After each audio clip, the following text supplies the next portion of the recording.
Hey there, everyone. It's Tim Derling. Welcome to Tim's Vinyl Confessions. Thank you for watching. Solo episode this time, and it's a reboot of a reboot. This is actually a third time around for this particular subject, but I've got good reason for doing it.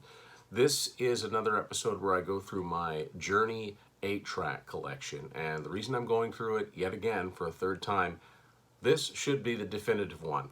This should be all I ever need to do for a Journey 8-track collection. And you know, this year and the year before, it's been tough to be a fan of this band with all of the bad blood and the lawsuits and the nonsense that really none of us really need to know about. And it's been tough to enjoy the music, but I forced myself to kind of ignore all that external stuff and remember why I'm a big fan of this band. Also this year we lost one of the founding members of the band. That would be guitarist George Tickner. And that's a good way to get started because George only appeared on the debut Journey album. That would be him right there with the looking a bit like David Crosby with the mustache and the long hair.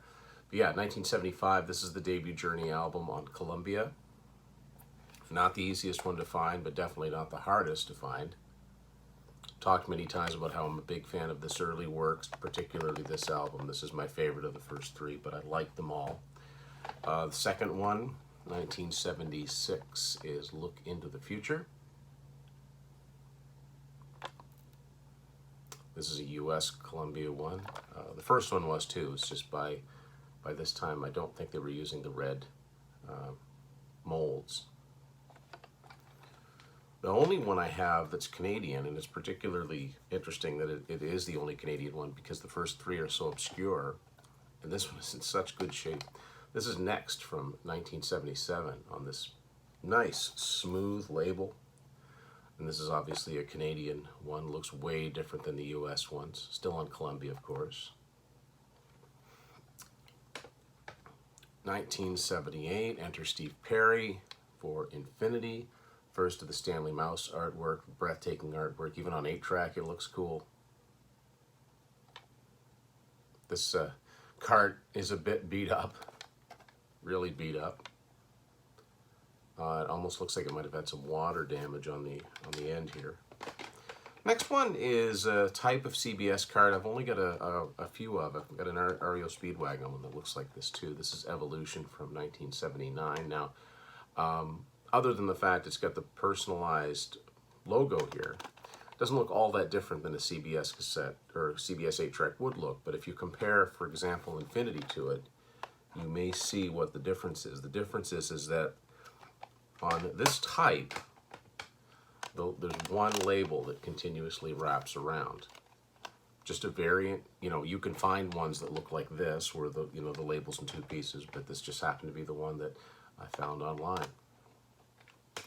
Another one that's really rare and really hard to find in any format, 8-track being just one, in the beginning from 79, late 79.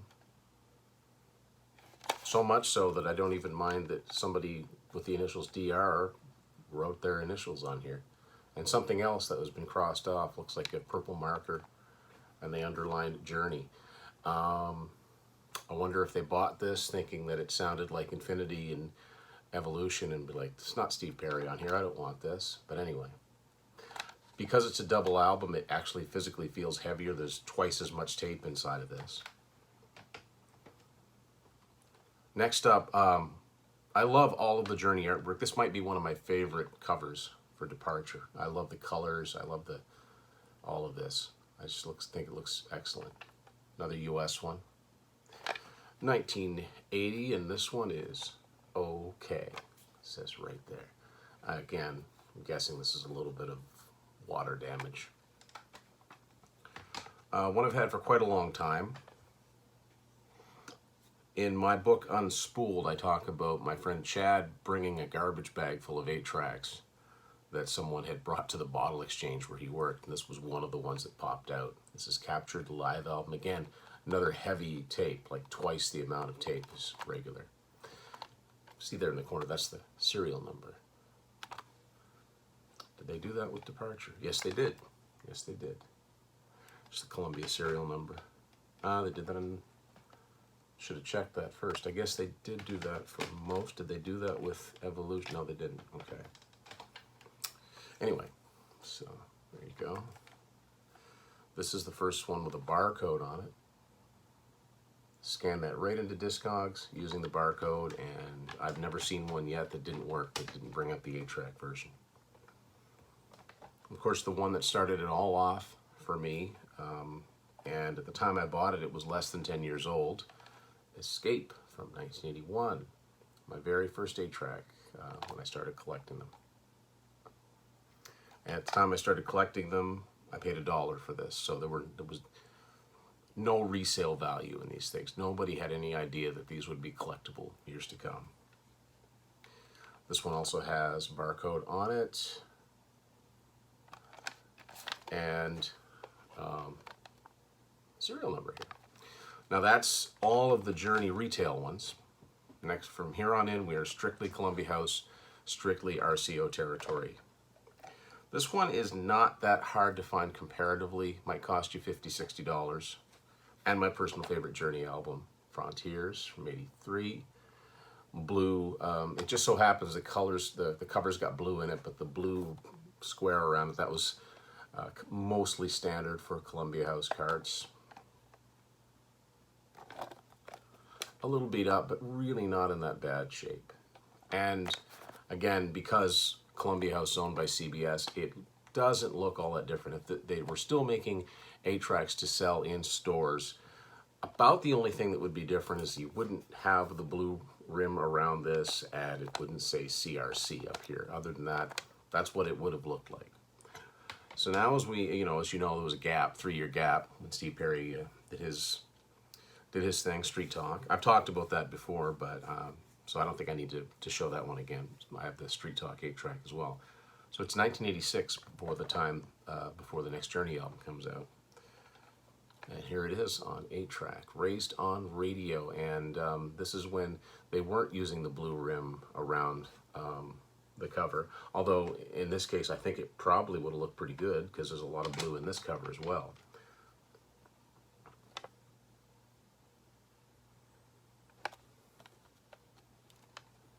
All things considered, not bad shape. And the ultimate grail, this is one that I'd been looking for since I knew it existed. I never thought I'd ever find it, but thanks to Troy from 8-Track Fixation, who was selling some spares, I'm very, very, very, very pleased to show this one off. Ladies and gentlemen, I give you one of the 2 8-tracks that came out November 15th, 1988 via Columbia House, and the 2 last major label 8-tracks ever produced through Columbia House. The end of it, if you were a member of Columbia House from here on in, you had to switch formats. This is it, the Greatest Hits album from 1988 on 8-track. Just unbelievable to me that I've actually got this. And by now, using smaller print on the side, this is actually the only one I have that looks like this, but this, this is incredible because when I started my 8-track collection back in 1990 with Escape, which there's 3 songs on here, of course, on the Greatest Hits, I would have had no idea that this existed on 8-track, which was only 2 years old at the time. Would have had no idea, would have argued with you. Well, that's stupid. There's no way that existed. They didn't make 8-tracks in 1988. But if somebody had shown me one, it would have just blown my little 16-year-old mind. Just, and to be honest with you, it's still pretty mind-blowing. There's no music on here from 1988. It's all from 1986 back. But man,